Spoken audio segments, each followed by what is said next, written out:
Hello दोस्तों, मैं स्वरा आपके बीच फिर एक नई कहानी लेकर हाजिर हूँ। तो आइए कहानी शुरू करती हूँ। कहानी में दो विवाहित युगल है। आदित्य और दीपाली किराए पर वैभव और मेनका के घर में रहते हैं।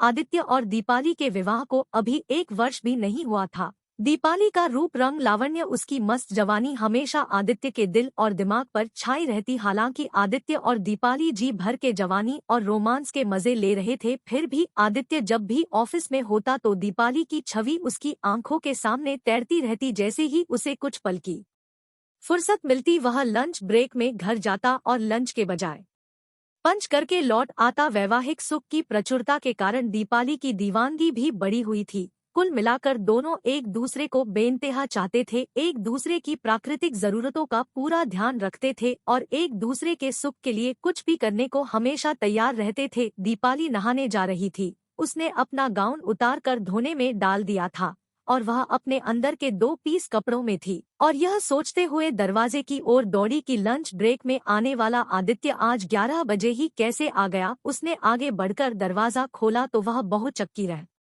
गई। सामने आदित्य नहीं बल्कि ग्राउंड फ्लोर पर रहने वाला उनका मकान मालिक वैभव सिंह सिसोदिया खड़ा था। वैभव सिंह एक 35 वर्षीय कसर की बदन वाला आकर्षक व्यक्तित्व वाला युवक था। उसका कद 6 फुट चौड़ा, चकला सीना गौर वर्ण किसी भी महिला को आकर्षित कर सकता था। आज तक वैभव और दीपाली ने कभी एक दूसरे को नहीं देखा था, पर अभी परिस्थितियां दूसरी थी। दीपाली के खिलते हुए यौवन को देखकर वैभव मंत्रमुग्ध रह गया और वैभव की अप्रत्याशित उपस्थिति से चकित दीपाली की धड़कनें भी बढ़ी हुई थी। दीपाली से यह गलती भी इसलिए हुई कि मकान मालिक वैभव ने भी आदित्य की तरह ही 2 बार घंटी बजाई थी। उसको यह भी ध्यान नहीं रहा कि वह दरवाजा खोलने से पहले कुछ पहन ले या कम से कम तौलिए से अपने बदन को ढक ले, क्योंकि वे लोग आदित्य की नौकरी के कारण ही पहली बार जयपुर शहर में आए थे। वहां उनका कोई रिश्तेदार या पूर्व परिचित नहीं था और सामान्यतः दिन में आदित्य को छोड़कर कभी कोई आता भी नहीं था।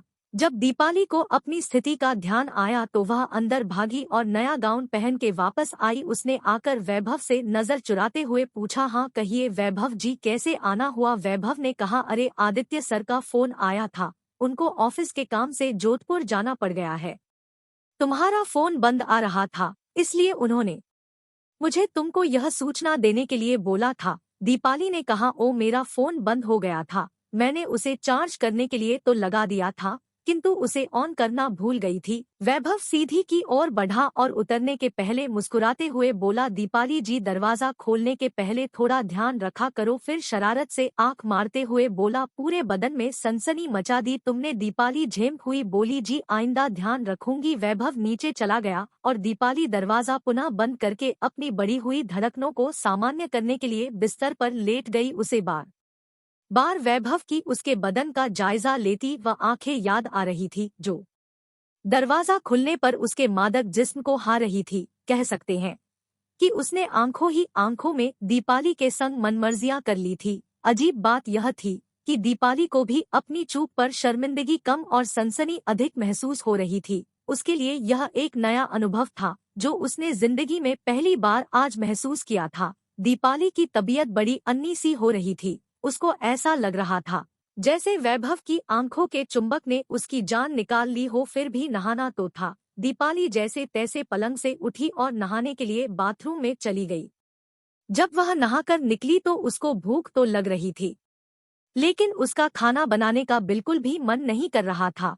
किसी भी महिला को केवल खुद के लिए खाना बनाना पसंद नहीं आता। वह यही सोच रही थी कि अगर खाना नहीं बनाती हूँ तो फिर लंच में क्या लूंगी। इतने में नीचे से आवाज आई, अरे दीपाली जी। दीपाली ने जवाब दिया, जी कहिए। तो वैभव ने कहा, मेरा भी खाना बना लेना, क्योंकि मिसेज भी मायके गई हुई है। दीपाली जैसे चरण हो उठी, उसका शरीर एकाएक अजीब से उत्साह से भर गया। वह फटाफट सब्जी काटने लगी और बाद में आटा लगाते हुए उसने सोचा कि उसमें अचानक यह ऊर्जा कैसे आ गई। जवाब में फिर उसको वैभव की उसके जिस्म को निहारती वे मुग्ध आंखें याद आ गई। उसने अपने सिर को झटका और खाना बनाने में सक्रिय हो गई। खाना बना के उसने वैभव का खाना एक टिफिन में पैक किया और नीचे देकर आने के लिए उतरी। उसके दिल की धड़कन फिर बढ़ने लगी, सांसों में तपन महसूस होने लगी, उसका रक्त संचार तेज होने लगा। सुबह के कुछ लापरवाह पलों ने उसके तन मन में हलचल मचा दी थी। दीपाली ने खाना वैभव की डाइनिंग टेबल पर रखा और जाने लगी तो वैभव ने आवाज लगाई, दीपाली जी सुनो तो सही। तो दीपाली ने कहा, आदित्य का फोन आने वाला है,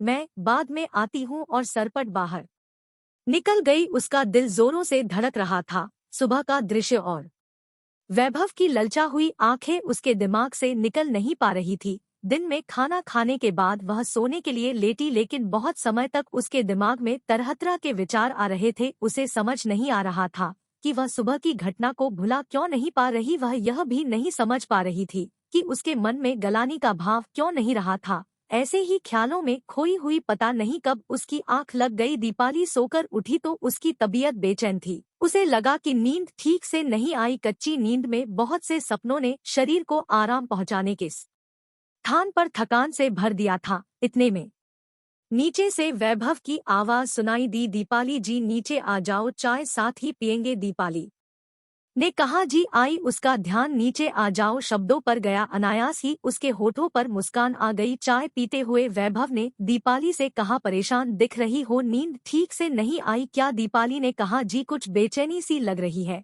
इसके बाद वैभव और दीपाली चाय पीते रहे। वैभव एकटक दीपाली को निहार रहा था, उसके चेहरे को, उसके मन को पढ़ने की कोशिश कर रहा था। दीपाली वैभव से नजरें चुरा रही थी। उसे लग रहा था कि जैसे वैभव उससे कुछ कहना चाहता है, लेकिन निर्णय नहीं ले पा रहा है कि क्या कहे और कैसे कहे। इतना निश्चित था कि जो कुछ भी कहेगा उसकी बेचैनी को बढ़ाने वाला होगा। चाय खत्म होने के बाद वैभव ने दीपाली को कहा, मैंने डिनर भी ऑर्डर कर दिया है, तुम कुछ बनाना मत, खाना नीचे साथ ही में खाएंगे। दीपाली ने हामी भरी और ऊपर आ गई। शाम को उसने सोचा कि खाना तो बनाना नहीं है, छत पर जाकर थोड़ी ठंडी हवा खाई जाए, शायद कुछ तसल्ली मिले। छत पर मखमली अंधेरा पसरा पड़ा था।